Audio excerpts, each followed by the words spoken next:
আৰু যিহেতু ঈশ্বৰ দৰ্শনটো সম্পূৰ্ণ আজিৰ দিনত মানে নহ'লে বা আধ্যাত্মিক দৰ্শনটো নহ'লে সমাজখন আগবঢ়াই নিয়ে বহুত অসুবিধা হয়।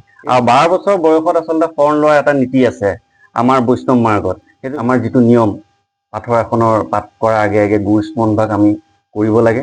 সকলো নিগম কল্পতৰু তাৰ ফল মহা ভাগৱত। নামঘৰীয়া। নমস্কাৰ, আমি নিউজ নৰ্থ অসমৰ আজি নামঘৰীয়া অনুষ্ঠানটোলৈ আমি এগৰাকী বিশিষ্ট যুৱক শ্বহীদ কনকলতা বৰুৱাৰ ভতিজা অভিজিত বৰুৱাক আমি নিমন্ত্ৰণ কৰিছোঁ। ভকতি মাৰ্গত তেখেতে যথেষ্ট আগবাঢ়ি গৈছে, গতিকে আমি আজি এগৰাকী প্ৰগতিশীল ধৰ্ম এই মাৰ্গত আগবঢ়া যুৱক হিচাপে আমি অভিজিত বৰুৱাক আমি আজি স্বাগতম জনাইছোঁ। নমস্কাৰ কৃষ্ণ।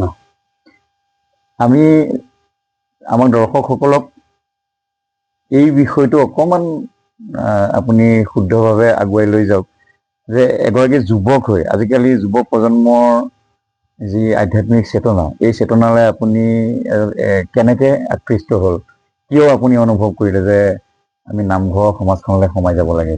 হয়, পোনপ্ৰথমে আজি নামঘৰীয়া অনুষ্ঠানটোত মোক নিৰ্বাচিত কৰাৰ বাবে নিউজ নৰ্থ আছাম আৰু আপোনাক সকলোৱে আমাৰ কৃতজ্ঞতা জ্ঞাপন কৰিলোঁ। আৰু প্ৰথম কথাটো হ'ল, মই আচলতে ভকতি মাৰ্গটোত বহুত আগৰ পৰাই আছিলোঁ, কিন্তু মোৰ সুবিধা হোৱা নাছিলে এনেকৈ মানে আপোনাৰ সমাজৰ মাজত সম্পূৰ্ণভাৱে সোমাই যোৱা।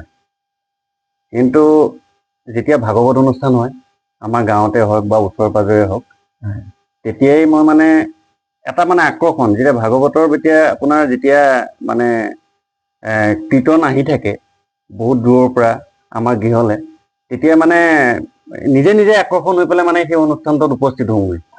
সেইটো বহুত আগৰ কথা, আজিৰ পৰা মোটামুটি 10 বছৰমানৰ আগৰ কথা।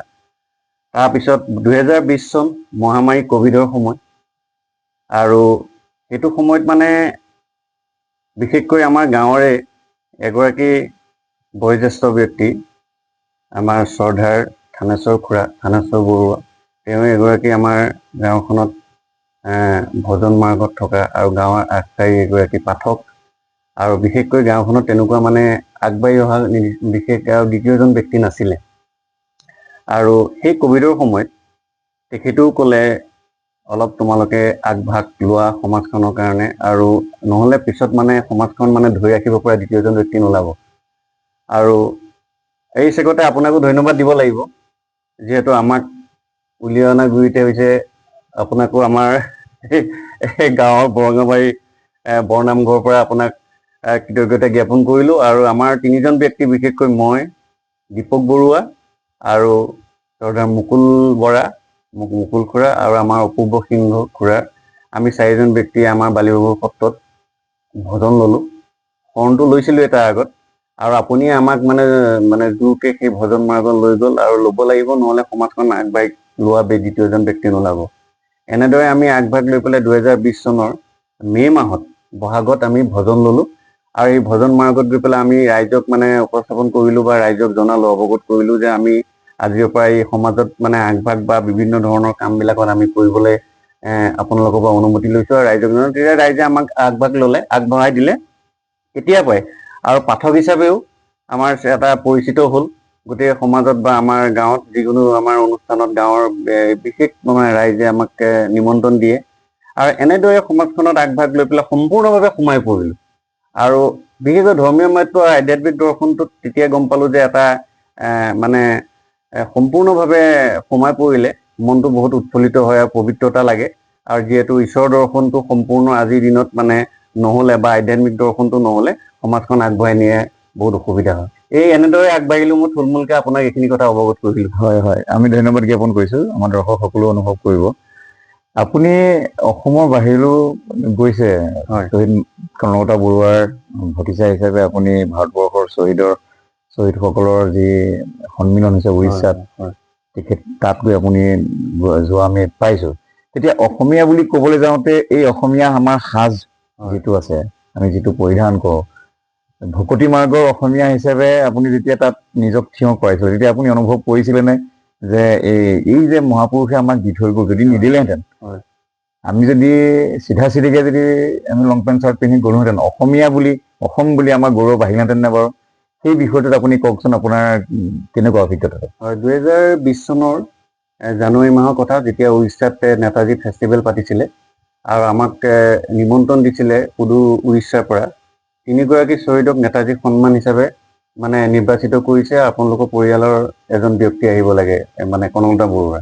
আৰু দেউতাক যিহেতু মানে ইমান দূৰত গৈ পেলাই সেই অনুষ্ঠানটোত উপস্থিত থকাটো অসুবিধা, আৰু দেউতাৰ মানে অনুপস্থিতিত বা দেউতাৰ হৈ পেলাই ময়েই এই নেতাজী উৎসৱত উপস্থিত আছিলোঁ। যিহেতু এটা কনকলতা বৰুৱা 3গৰাকী শ্বহীদ, 3 শ্বহীদ, তাৰমানে 16 বছৰীয়া 3গৰাকী শ্বহীদক তেওঁলোকে সন্মান জনাইছিলে। কনকলতা বৰুৱা অসমৰ, পৰিবেবা আছিলে উৰিষ্যাৰ, আৰু প্ৰীতিলতা ৱাডেদাৰ তেতিয়া অবিভক্ত মানে বাংলাদেশ, ভাৰতৰে এটা অংশ আছিলে। এই 3গৰাকী শ্বহীদক সন্মান জনাইছিলে, আৰু মই কনকলতা বৰুৱাৰ পৰিয়াল হিচাপে নেতাজী সন্মানটো ল'বলৈ উৰিষ্যা ভুৱনেশ্বৰত উপস্থিত হৈছিলোঁ। হয়, আপুনি কৈছে যে আমাৰ অসমীয়া পৰম্পৰা সাজ পৰিধান কৰি পেলাই সেই মানে সন্মানটো লোৱাৰ যিখিনি মোৰ সৌভাগ্য হৈছিল, মই মনত অনুভৱ কৰিছিল, যিহেতু অসমৰ গৈছিলোঁ, অসমৰ বিশেষ শংকৰদেৱে বা মহাপুৰুষে যিখিনি শংকৰদেৱে বাট দেখুৱাই থৈ গ'ল, আমাৰ ধুতি আৰু পাঞ্জাবী বা কুৰ্তা পিন্ধি পেলাই আমাৰ যিখিনি সমাজত মানে সেইখিনি আগস্থান ল'ব লাগে, সেইটো আমাৰ পৰম্পৰা হিচাপে সেই উৰিষ্যাৰ ৰাইজক সেইখিনি দেখুৱাই এটা মোৰ মনত এটা ধাৰণা হ'ল। আৰু এনেদৰে মই মানে সম্পূৰ্ণ অসমীয়া সাজত সেই নেতাজী সন্মানটো ভুৱনেশ্বৰত মই ল'লোঁ। মনত যিহেতু আধ্যাত্মিক দৰ্শন এটাও আছিলে, যিহেতু মই ভকতি মাৰ্গত তেতিয়া অকণমান আগত গ'লোঁ, আৰু সেইটো কাৰণে মানে সেই উৰিষ্যাৰ নেতাজী উৎসৱত গৈ পেলাই মই মানে এটা সম্পূৰ্ণ অসমীয়া সাজত গৈ পেলাই মই লোৱাৰ সৌভাগ্য হৈছিল, আৰু মনতো মই যথেষ্ট আনন্দ উপভোগ কৰিছিলোঁ।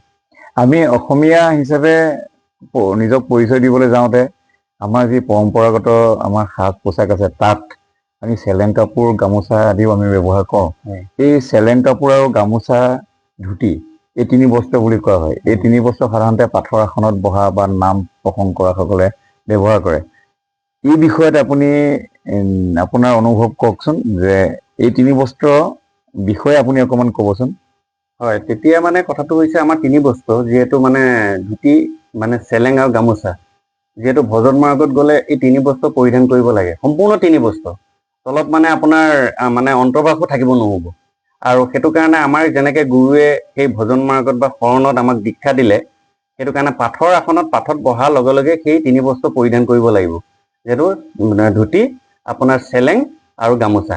আৰু সেইটো কাৰণে গুৰুজনাৰ সম্পূৰ্ণ মানে গুৰুজনাৰ আদৰ্শ হয়। সেই আমাক গুৰুৱে যিখিনি নিৰ্দেশ দিছে, গুৰুৱে যিখিনি আমাক দীক্ষা দিছে, সেই হিচাপে আমি সেই মাৰ্গত গৈ পেলাই সেই 3 বস্ত্ৰ পৰিধান কৰি পেলাই আগবাঢ়িছোঁ। সেইখিনি এটা আধ্যাত্মিক দৰ্শন আৰু সম্পূৰ্ণ আমাৰ বৈষ্ণৱ মাৰ্গৰ এটা নীতি। হয়, এতিয়া পাঠৰ আসনত আমি দেখিছোঁ আপুনি পাঠৰ আসনতো যথেষ্টভাৱে আপোনাক আমন্ত্ৰণ কৰে, বা আপুনি নিজেও বৰঙাবাৰী বৰনামঘৰ এতিয়া পাঠৰ আসনত আপুনিয়ে প্ৰায় আগবাঢ়ে। আমাৰ অকণমান পাঠৰ বিষয়ে আপুনি কওকচোন, আপোনাৰ অনুভৱ। পাঠ কৰিবলৈ যাওঁতে আপুনি আসনত বহাৰ পৰা, আপুনি ঘোষা স্মৰণ কৰাৰ পৰা, এই আপোনাৰ অনুভৱখিনি আমাৰ দৰ্শকসকলৰ বাবে আপুনি দিয়কচোন। হয়, আমি সম্পূৰ্ণ পাঠৰ দীক্ষা লৈ পেলাই আমি পাঠৰ আসনলৈ আগবাঢ়িছোঁ। গুৰুৱে যেনেদৰে আমাক দীক্ষা দিছে, আৰু পাঠৰ 32 অপৰাধ, আৰু পাঠৰ আসনখনত উপবিষ্ট হোৱাৰ লগে লগে আমাৰ তাত আমি মানে সম্পূৰ্ণ মানে সেইখন আসন কাৰ, সেই আসনখন মানে ইতিহাস চাবলৈ গ'লে অৰিজিনেলি সেইখন আছিল সম্পূৰ্ণ ব্যাসৰ আসন। আৰু ব্যাসে সম্পূৰ্ণ প্ৰতিষ্ঠা কৰি থৈ যোৱাৰ পিছত, আমি পাঠক হিচাপে পাঠৰ দীক্ষা লোৱাৰ পিছতে আমি তাত মানে সত্য, শৌচ, ক্ষমা, দয়া প্ৰতিষ্ঠা কৰি পেলাই আমি আসনত উপবিষ্ট হ'ব লাগিব। আৰু পাঠ কৰাৰ আগতে পাঠৰ নিয়ম নীতিখিনি, পাঠৰ 32 অপৰাধ, আৰু সম্পূৰ্ণ আপোনাৰ মানে যিখিনি খাদ্য বা পাঠক হিচাপে পাঠৰ আসনত বহাৰ আগতে সম্পূৰ্ণ যিখিনি নিয়ম নীতি, সেই হিচাপে আমি পাঠৰ আসনত বহিব লাগিব। আৰু গুৰুৱে যেনেকৈ দীক্ষা দিছে, আমি তেনেদৰে পাঠ কৰি আছোঁ। আৰু মই উঠি অহা বা মানে নতুন প্ৰজন্ম বা যুৱকসকলকো সেইখিনি আমাৰ ফালৰ পৰা এটা মানে অনুৰোধেই কৰিম, বা তেওঁলোকক আমি এটা পৰামৰ্শ দিম, যেনে পাঠৰ সম্পূৰ্ণ নিয়ম নীতিৰ মাজেৰে যাতে পাঠ পৰিচালনা কৰিব পাৰে তেওঁলোকে। এইখিনি মোৰ ফালৰ পৰা নিবেদন তেওঁলোকলৈ। হয়, আমি যি শৰণ ভজন অসমীয়া ভাষা কোৱা যিসকলে অসমীয়া হিচাপে নিজক পৰিচয় দিবলৈ বিচাৰে, তেওঁলোকে যে মহাপুৰুষীয়া পৰম্পৰাত বিশ্বাসীসকলে শৰণ আৰু ভজন মাৰ্গলৈ যদি আগবাঢ়ি আহে, তেতিয়া এটা বিশেষ সাহস এটা লাভ কৰে। তেওঁলোকে কেতিয়াও অকলশৰীয়া অনুভৱ নকৰে। আৰু এই যে সাহসটো আপুনি কেতিয়াবা অনুভৱ কৰেনে? কেতিয়াবা আপোনাৰ এনেকুৱা অৱস্থাত, কেতিয়াবা এনেকুৱা অকলশৰীয়া বোধ থকা অৱস্থাত এই শৰণ ভজনৰ যিটো সাহস, সেই সাহস আপুনি লাভ কৰেনে? আৰু সেই বিষয়ত আপুনি নতুন প্ৰজন্মক কি ধৰণৰ, তেখেতসকলে কি ধৰণে আহি এই সাহস আয়ত্ত কৰে, এই বিষয়ে আপোনাৰ মতামত আপুনি ব্যক্ত কৰকচোন।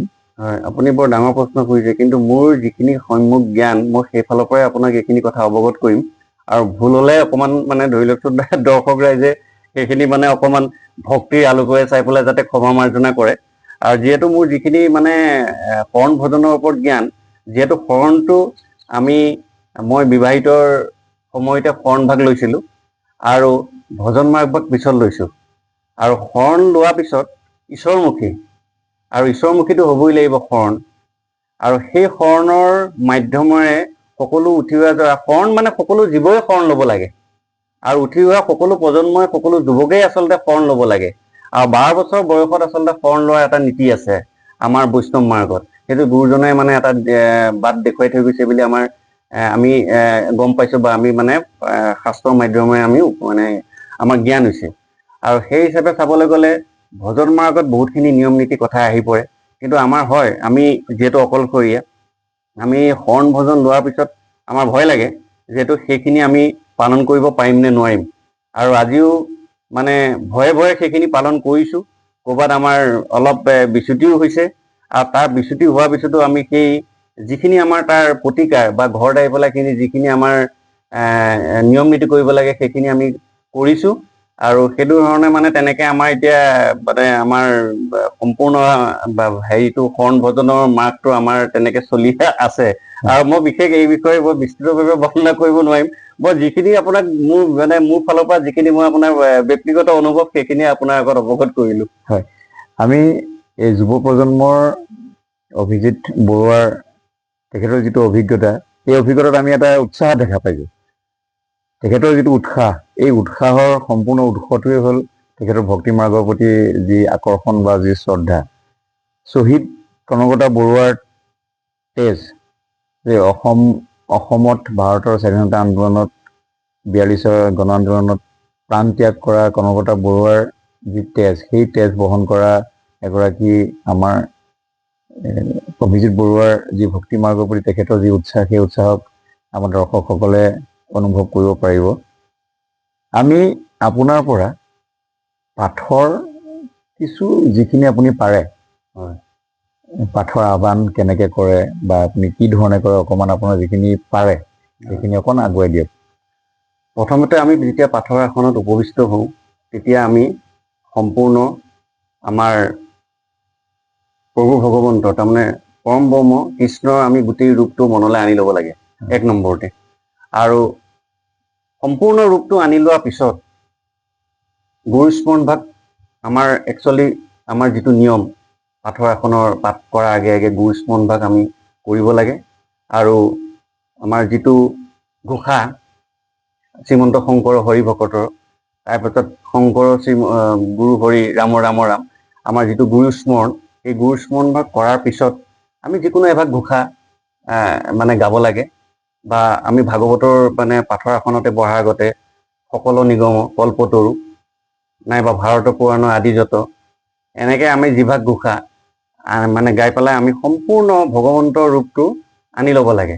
তাৰপিছতে আপুনি ভাগৱতৰ কথাও সুধিছে নহয়? হয়, ভাগৱতৰ মানে যিভাগ মানে ভাগৱতৰ মূৰ্তি, সম্পূৰ্ণ ভগৱন্তৰ গোটেই ৰূপ বৰ্ণনাটো কৰা আছে, সম্পূৰ্ণ পদৰ পৰা মানে তেওঁৰ সম্পূৰ্ণ ৰূপটো, আৰু পদৰ পৰা একেবাৰে আপোনাৰ মুণ্ডলৈকে সম্পূৰ্ণ ৰূপটো বৰ্ণনা কৰা আছে। সেইভাগ আমি স্মৰণ কৰিব লাগে, সেইভাগ আমি গাব লাগে। আৰু তেতিয়া আমি সেই ৰূপটো, ভগৱন্তৰ ৰূপটো আমাৰ মনলৈ আহিব। তাৰপিছত আহিব শ্লোক ভাগ আহিব। আৰু এনে শ্লোক ভাগ অহাৰ পিছতে আমাৰ পাঠ মানে আপোনাৰ মানে পাঠলৈ আমি আগবাঢ়িব পাৰোঁ। আৰু এনেদৰে আমাৰ পাঠৰ আসনত ভাগৱতৰ এইটো হৈছে দৰ্শন এটা। হয়। আৰু গীতাৰো ঠিক তেনেকে শ্লোক ভাগ গোৱাৰ পিছত গীতাৰ মানে পাঠৰ আসনত পাঠলৈ আগবাঢ়িব পাৰি। আৰু আপোনাৰ কীৰ্তনৰো ঠিক তেনেকে শ্লোক ভাগ গোৱাৰ পিছত কীৰ্তনৰো এইখিনি কথা আপুনি পাঠৰ আসনৰ মানে আগত কি কৰিব লাগে, তাৰপিছত কেনেকে আগবাঢ়িব লাগে কাৰণে মই থুলমূলকে আপোনাক এইখিনি কথাই অৱগত কৰিলো। আৰু এনেদৰে আমি যিখিনি গুৰুৱে দীক্ষা লৈছে আৰু এনেদৰে আমি পাঠৰ আসনত বহি আমি পাঠ তেনেকে আমাৰ আজিলৈকে চলি আহিছে। আৰু এনেদৰে আমি ভগৱন্তৰ ৰূপটো মানে মনলৈ আনি পেলাই আমি পাঠ সম্পূৰ্ণ নিয়মিতভাৱে চলাই আহিছো। আপুনি অকমান ঘোষা ভাগ গাই দিয়ক। সকলো নিগম কল্পতৰু তাৰ ফল মহা ভাগৱত শুকমুখে আশী ভূমিত ভৈলা বিদিত ৰসত চতুৰ যিটো জন কৃষ্ণৰ চৰণে দিয়া মন পৰম সন্তোষ পিয়ুক ফলমৃত ৰাম পৰম সন্তোষ পিয়ুক ফলৰ অমৃত। ধন্যবাদ।